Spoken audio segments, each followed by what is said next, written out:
అతిపెద్ద షాపింగ్ ప్రపంచం సిఎంఆర్ మన కరీంనగర్ లో ప్రముఖ సినీ తారలచే ఆగస్టు 9న గొప్ప ప్రారంభం.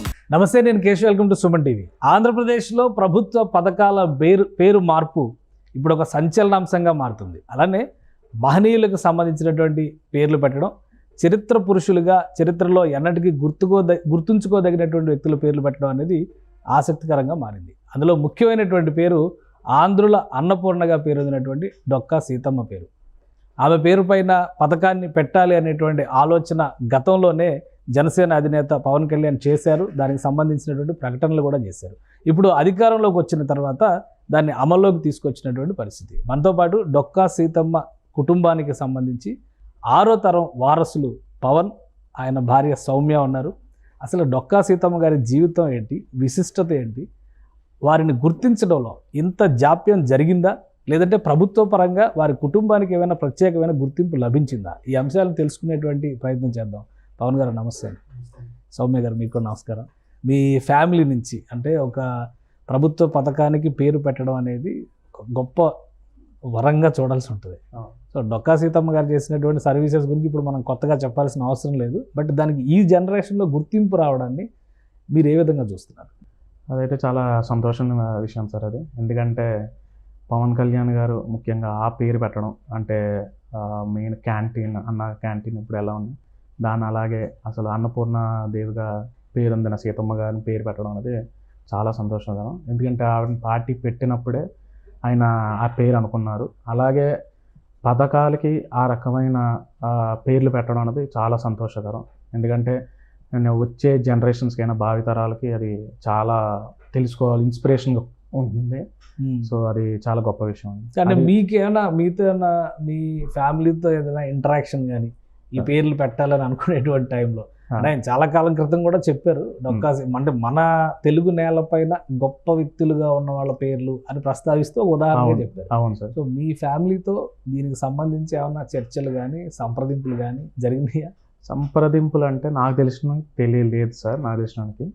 కానీ ఆయన ఒక్కసారి వస్తానని చెప్పారు. అప్పుడు ప్రచారం టైంలో వస్తానన్నట్టుగా వచ్చి అన్నారు. కానీ పాప ఆయనకి ఒంట్లో ఒకసారి ప్రచారం చేసిన ఒంట్లో బాగలేక పవన్ కళ్యాణ్ గారికి ఆయన కుదరలేదు, షెడ్యూల్ కుదరక రాలేకపోయారు పాపం. సో మేబీ ఫ్యూచర్లో ఏమైనా అఫీషియల్గా ఏమైనా వచ్చి ఉంటే అవకాశాలు ఉండొచ్చేమో అని అనుకుంటున్నాను. రైట్. సౌమ్య గారు మీరు ఏమంటారు? మీ ఫ్యామిలీలో అంటే ఆ ఫ్యామిలీలోకి మీరు వెళ్ళారు. సో ఈ క్రెడిట్, ఈ గొప్పతనం ఇప్పుడు అన్ని పత్రికల్లో, మీడియాలో అన్నిట్లో కూడా డొక్కా సీతమ్మ గారి జీవిత చరిత్ర గురించి విస్తృతమైన చర్చ జరుగుతుంది. మీకేమనిపిస్తుంది? నేను ఇంట్లోకి వెళ్ళడం అదృష్టం అనుకుంటానండి. ఎందుకంటే అన్నపూర్ణాదేవి దగ్గరికి వెళ్ళాలి అంటే భాగ్యం ఉండాలి అనే అన్నారు. వచ్చింది, పేరు వింటూ వింటూ పెరిగారు. నేను కూడాను మా ఊర్లో, మా స్వస్థలో అయిన కాకినాడలో కూడా చాలాసార్లు చూస్తూ ఉంటాం మేము. మాకు ఊర్లో విగ్రహాలు పెట్టినప్పటి సంబంధం వచ్చిన దగ్గర నుంచి పేరు గురించి తెలుసుకుంటూ, ఆవిడ గురించి తెలుసుకుంటూనే వస్తూ అంటే మీకు పెళ్లి సంబంధం వచ్చినప్పుడే తెలుసా వారి ఫ్యామిలీ?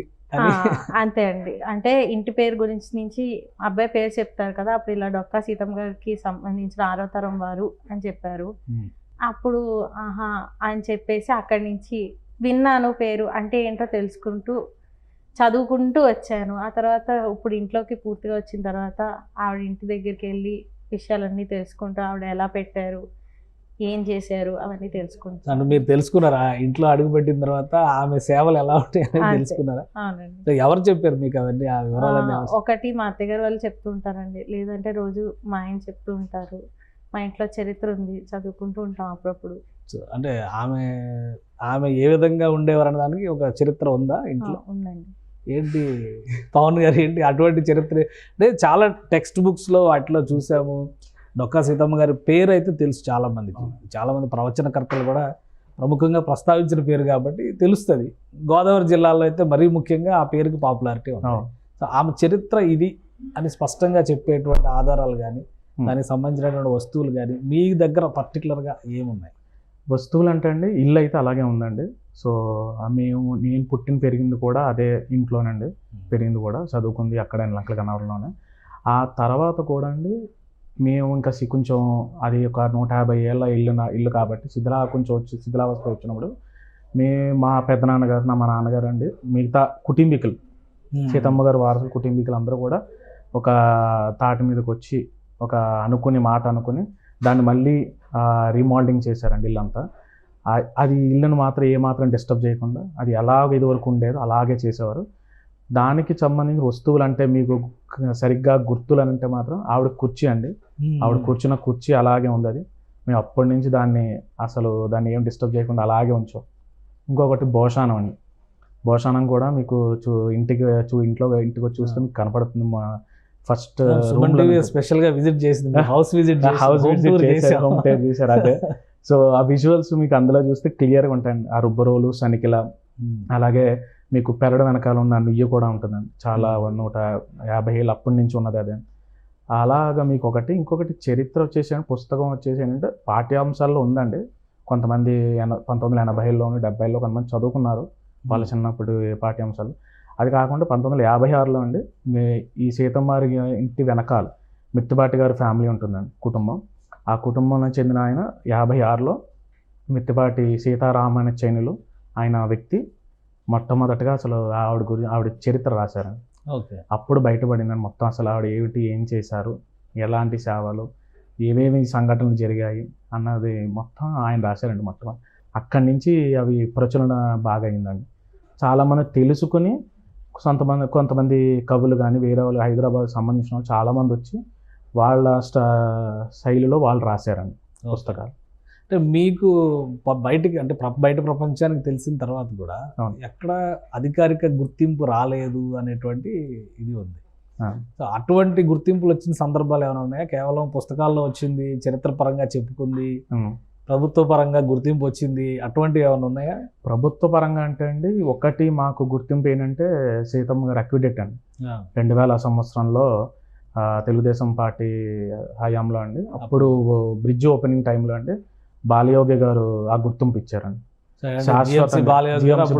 లోక్సభ స్పీకర్ గా ఉన్నారు. ఆయన లండన్ పర్యటన చేసినప్పుడు అండి ఆయన అక్కడ సీతమ్మ గారి ఫోటో చూశారండి లండన్ పార్లమెంట్లో.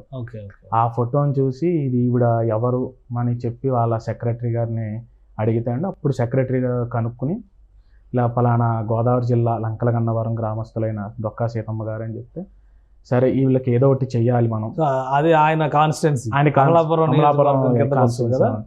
ఏదో ఒకటి చెయ్యాలి వీళ్ళకి శాశ్వతంగా పేరు నిలిచిపోవాలి అని అంటే అప్పుడు బ్రిడ్జికి ఆ పేరు పెట్టారండి, ఓపెనింగ్ అని. అప్పుడు మన చంద్రబాబు నాయుడు గారు, ముఖ్యమంత్రి చంద్రబాబు నాయుడు గారు అండ్ బాలయోగి గారు వచ్చి ఓపెనింగ్ చేశారండి 2000. అప్పుడు అక్కడ ఒక విగ్రహం కూడా పెట్టారు కదా, ఒక డొక్కా సీతమ్మ గారు. ఏంటి అసలు విగ్రహంలో ఇప్పుడు చాలా ఫొటోస్ వైరల్ అవుతున్నాయి. అవును, డొక్కా సీతమ్మ గారు అనగానే కొన్ని కలర్ ఫోటోలు కూడా వైరల్ అవుతున్నాయి.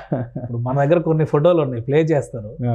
ఏ ఫోటో కరెక్ట్ మీరు చెప్పండి అందులో, ఎందుకంటే మీ అమ్మగారిది నాన్నగారిది ఫోటో చూసాము ఆల్రెడీ. ఒక అక్విడెక్ట్ దగ్గర ఒక విగ్రహం ఒకటి బాగా పాపులర్ ఉంది. అవునా, కలర్ ఫోటోలు వస్తున్నాయి కొన్ని. ఆ ఫోటోలు ఎవరివి ఏంటి, లేదా డొక్కా సీతమ్మ గారి ఫ్యామిలీ అయినా?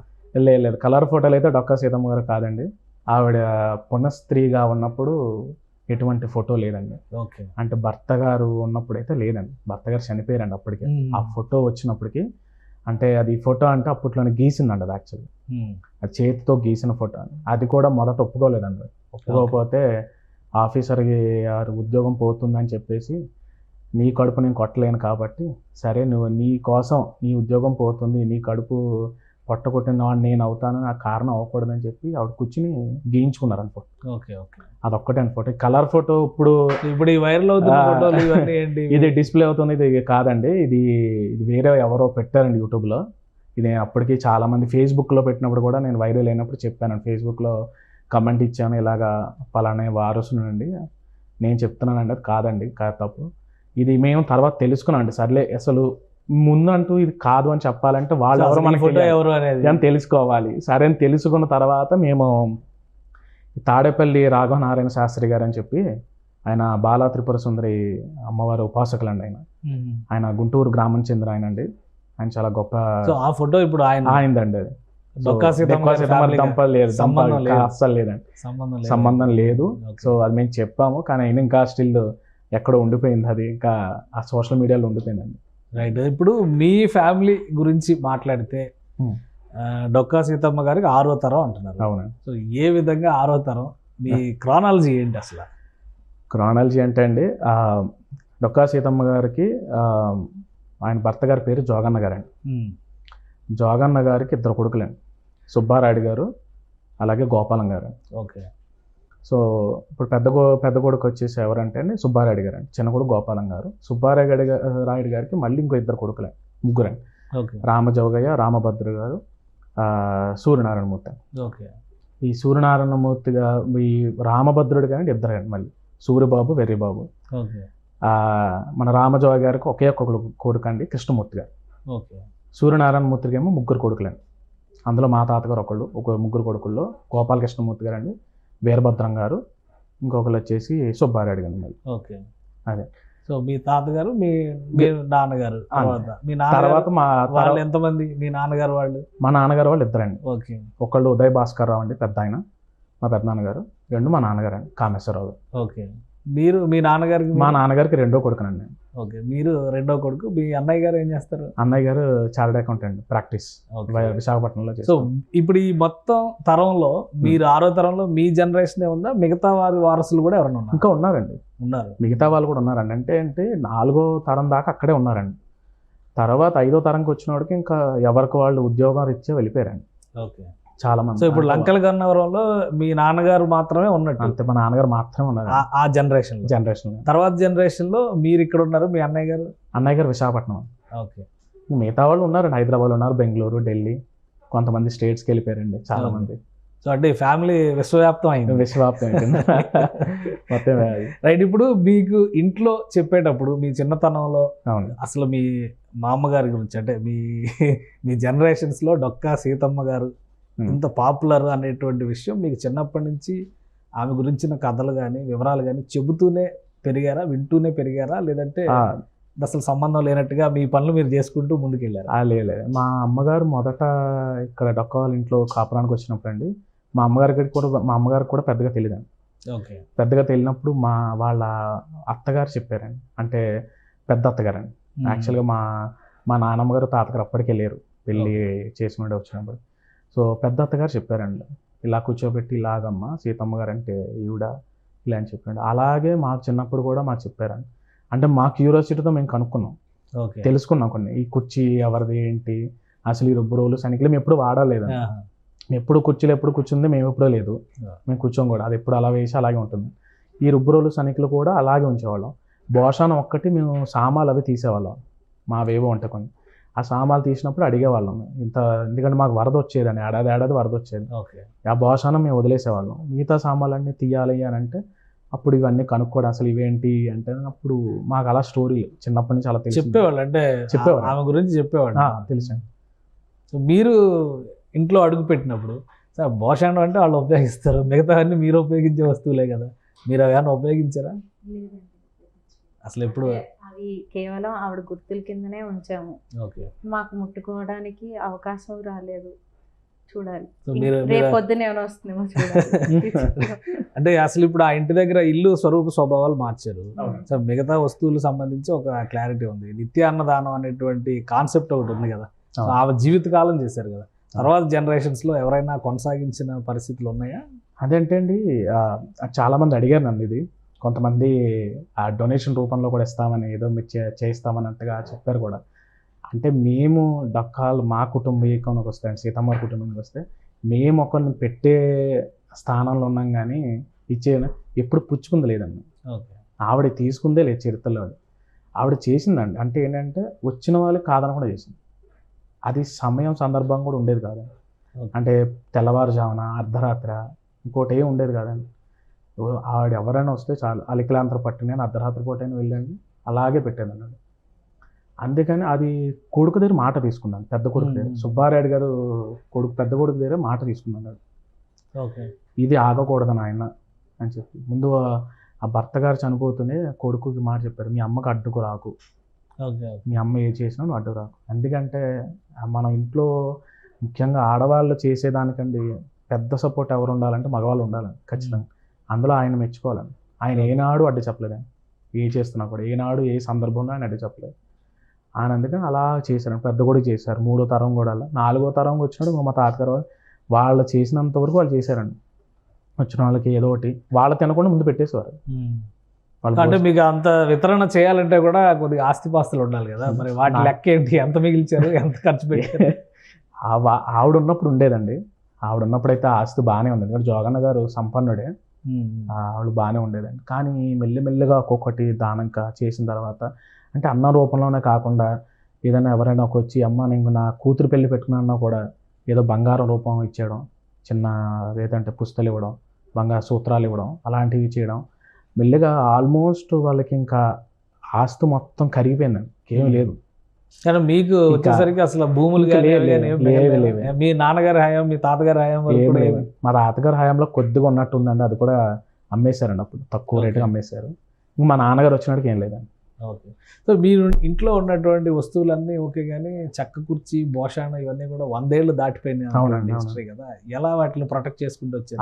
అది చెప్పాలంటే మా తాతగారు మా నాన్నగారే చేశారండి నా చేసినది. ఎందుకంటే అది ఎవ్రీ టైం దాన్ని ఏమంటారు పాలిష్ పెట్టడం కానీ ఇట్లాగా, అది ఆ ప్రొటెక్షన్ అలాగా ఆయన వాళ్ళే చూసుకున్నారండి, మా పెద్దవాళ్ళు ఎప్పటికప్పుడు జాగ్రత్త తీసుకోవడం.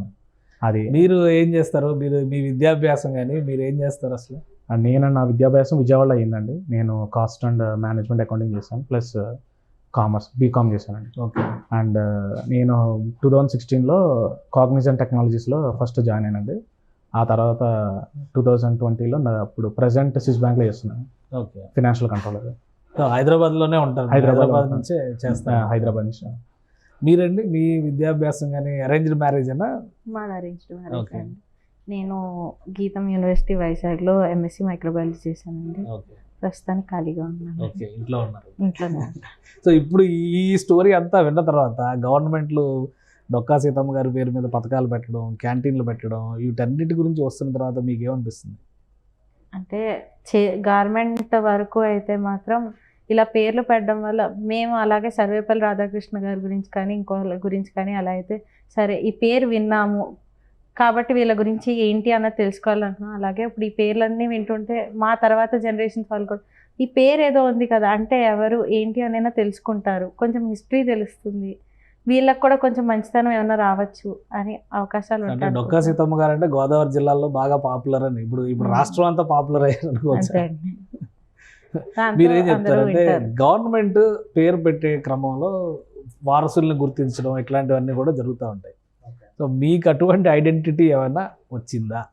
ఇప్పుడు అల్లూరి సీతారామరాజు గారు వారసులు అనగానే ఒక ఐడెంటిటీ ఉంది, ఎక్కడో ఎప్పుడో తరం. ఇది అల్లూరి సీతారామరాజు గారు కూడా మీతో పాటే లెక్కేసుకోవాలి, ఎందుకంటే ఆయన కూడా 1920 ఆ టైంలో జరిగినటువంటి ఉద్యమం కాబట్టి అన్నమాచార్య వారసులను కూడా గుర్తిస్తున్నటువంటి పద్ధతి ఉంది మనకి. సో మీకు అటువంటి గుర్తింపు ఏదైనా లభించిందా, లేదంటే మేము డొక్కా సీతమ్మ గారి వారసులను క్లెయిమ్ చేసుకోవడం వరకే మిగిలిందా? క్లెయిమ్ అంటే ఏం లేదండి, అంటే అది తెలియందేం కాదండి అందరికీ. సో మాకంటూ అది ఇల్లు ఉంది, సో మా కుటుంబీకులు ఉన్నారు, అంటే మేబీ ఎవరో కుటుంబాలు లేక ఆ ఇల్లు అయ్యో మనం వదిలేసాము శిథిలావస్థకు వచ్చేసింది ఎవరో పట్టించుకోవట్లేదంటే మేమేమైనా వచ్చి మేము కొంచెం అయ్యో సార్ ఇది మాది అని గుర్తించడానికి అడుగుతాం. సో మాకంటూ నా తెలిసిన ఐడెంటిటీ మాకు ఆల్రెడీ ప్రజలు ఇచ్చేశారు, ఆల్రెడీ చుట్టుపక్కల వాళ్ళు మాకు ఆల్రెడీ ఇచ్చారు, కాదనడానికి అది కూడా స్కోప్ ఎవరికి లేదు. అది సో పథకం ప్రారంభం టైంలో అంటే క్యాంటీన్లు ప్రారంభిస్తారంటున్నారు. పవన్ కళ్యాణ్ గారు వస్తా అన్నారు అని మీరు ఇందాక చెప్పారు. అవునండి, ఇప్పుడు నాకు తెలియదు మరి. సో అటువంటి వాటి మీద ఏమన్నా అఫీషియల్ కరస్పాండెన్సెస్ ఏమన్నా జరిగినాయా మీతో కానీ మీ పెద్దలతో కానీ? మా పెద్దలతో ఏమో నాకు తెలిసినందుకు లేదనుకుంటండి, నాకు తెలిసినందుకు లేదు, అయితే కరస్పాండెన్స్ అయితే లేదు. అంటే అటువంటి పేర్లు పెడితే బాగుంటుంది అని ఆయన ఆలోచన నుంచి. మీరేం ఎక్స్పెక్ట్ చేయట్లేదా ప్రభుత్వ పక్షాన కానీ మీరు కానీ మీ ఫాదర్ కానీ ఏమి ఎక్స్పెక్ట్ చేయట్లేదా? అంటే ఈ గుర్తింపు చాలని అనుకుంటున్నారా?